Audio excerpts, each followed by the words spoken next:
भगवद गीता के पहले अध्याय के पहले श्लोक में धृतराष्ट्र संजय से पूछते हैं, धर्मक्षेत्रे कुरुक्षेत्रे संवेता युयुत्सवः मामकाः पांडवाश्चैव किम कुर्वत संजय, जिसका अर्थ है, हे संजय, धर्मभूमि कुरुक्षेत्र में युद्ध की इच्छा से एकत्रित हुए मेरे और पांडुपुत्रों ने क्या किया।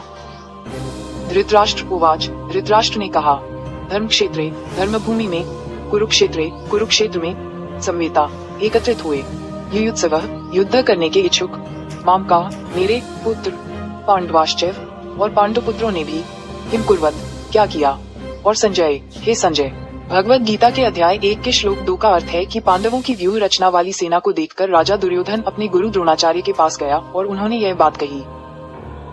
1 श्लोक, संजय उवाच, दृष्ट्वा तु पांडवानीकं व्यूह दुर्योधनस्ता आचार्यमुपगम्य राजा वचनमब्रवीत। 2 अनुवाद, संजय ने कहा, तब पांडवों की व्यूह रचना वाली सेना को देखकर राजा दुर्योधन अपने गुरु आचार्य के पास गया और निम्नलिखित वचन कहे।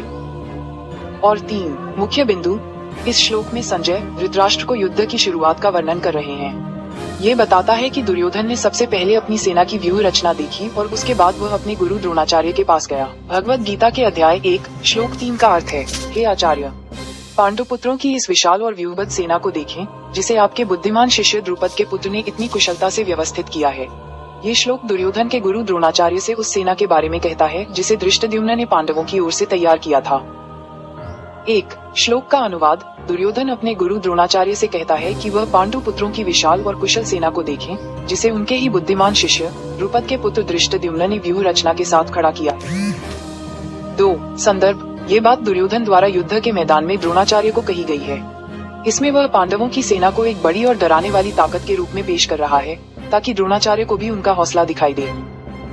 और 3 श्लोक का महत्व, ये श्लोक द्रुपद पुत्र धृष्टद्युम्न की योग्यता और कुशलता को दिखाता है और साथ ही यह भी दिखाता है कि दुर्योधन पांडवों की शक्ति को पहचानता है, भले ही वह बाद में अपनी सेना के लिए भी आत्मविश्वास दिखाता है। भगवद गीता के अध्याय 1 के श्लोक 4 में दुर्योधन कौरवों की ओर से पांडवों की सेना में मौजूद कुछ प्रमुख महारथियों और महाधनुर्धरों की पहचान करता है। इस श्लोक के अनुसार पांडवों की सेना में भीम और अर्जुन के समान युद्ध करने वाले कई शक्तिशाली धनुर्धर हैं, जिनमें युयुधान, विराट और द्रुपद जैसे महान योद्धा शामिल हैं। 1 श्लोक 4 का हिंदी अनुवाद, यहाँ इस सेना में भीम तथा अर्जुन के समान युद्ध करने वाले वीर और महान धनुर्धर हैं, युयुधान, विराट तथा द्रुपद। 2 मुख्य योद्धा, युयुधान एक यादव योद्धा जिसे सात्यकी के नाम से भी जाना जाता है, वह भी एक बहुत शक्तिशाली योद्धा था। विराट मत्स्य के राजा, जिनके राज्य में पांडवों ने अपने वनवास का अज्ञातवास काटा था। द्रुपद पंचाल के राजा, जो द्रोणाचार्य के पूर्व मित्र थे और जिन्होंने पांडवों की सहायता की। भगवद गीता के अध्याय 1 श्लोक 5 में धृतराष्ट्र को संजय द्वारा पांडव सेना के अन्य महान योद्धाओं का परिचय दिया गया है। इस श्लोक के अनुसार धृष्टकेतु, चेकितान, पराक्रमी काशीराज, पुरुजित, कुंतीभोज और नरश्रेष्ठ शैब्य जैसे कई महान और शक्तिशाली योद्धा भी युद्ध के लिए तैयार हैं। 1 श्लोक, धृष्टकेतुश्चेकितानः काशीराजश्च वीर्यवान, पुरुजित कुंतीभोजश्च शैब्यश्च नरपोंगवः 1.5। 2 हिंदी अनुवाद, धृष्टकेतु, चेकितान, पराक्रमी काशी के राजा, पुरुजित, कुंतीभोज और श्रेष्ठ मनुष्यों में गिने जाने वाले शैब्य यहाँ उपस्थित हैं।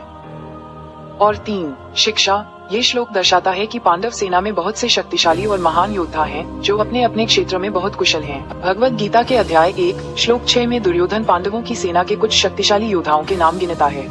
इस श्लोक में उल्लेख है कि पराक्रमी युधाम्यु, बलशाली उत्तमौजा, सुभद्रा के पुत्र और द्रौपदी के पुत्र, ये सभी महारथी महान योद्धा हैं। 1 युधाम्युश्च युधाम्यु। 2 विक्रांत अत्यंत पराक्रमी। 3 उत्तमौजाश्च उत्तमौजा भी। 4 वीर्यवान बलशाली।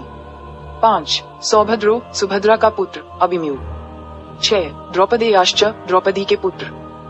और 7 सर्व एव महारथा, ये सभी निश्चय ही महान योद्धा हैं। भगवद गीता के अध्याय 1 के श्लोक 7 में दुर्योधन धृतराष्ट्र को अपनी सेना के उन विशिष्ट और प्रमुख सेनापतियों, नायकों के नाम बताता है, जो युद्ध में विशेष कुशल हैं, ताकि वे उनकी शक्ति और नेतृत्व को समझ सकें, जो कि उनके आत्मविश्वास और प्रतिद्वंद्वी पांडवों की सेना से अपनी श्रेष्ठता दिखाने का एक प्रयास है। श्लोक संस्कृत, अस्माकं तु विशिष्टा ये तान्यबोध द्विजोतम, नायिका मम सैन्यस्य संज्ञात तान ब्रवीमीते।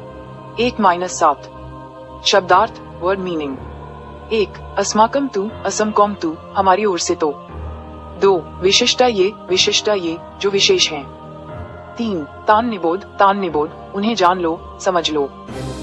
4 विजोतम विजोत्तम हे ब्राह्मण श्रेष्ठ धृतराष्ट्र के लिए। 5 नायिका नायिका सेनापति कप्तान। 6 मम सैन्यस्य मामा सैन्यास्य मेरी सेना के। 7 संज्ञार्थम संज्ञार्थम जानकारी के लिए तुम्हें समझाने के लिए। और 8 तान ब्रेवीमीते मैं तुम्हें बताता हूँ। हिंदी अनुवाद हिंदी ट्रांसलेशन हे ब्राह्मण श्रेष्ठ मेरी सेना के जो विशिष्ट और प्रमुख सेनापति हैं उन्हें मैं तुम्हारी जानकारी के लिए बताता हूँ, तुम उन्हें जानो। भावार्थ मीनिंग सिग्निफिकेंस।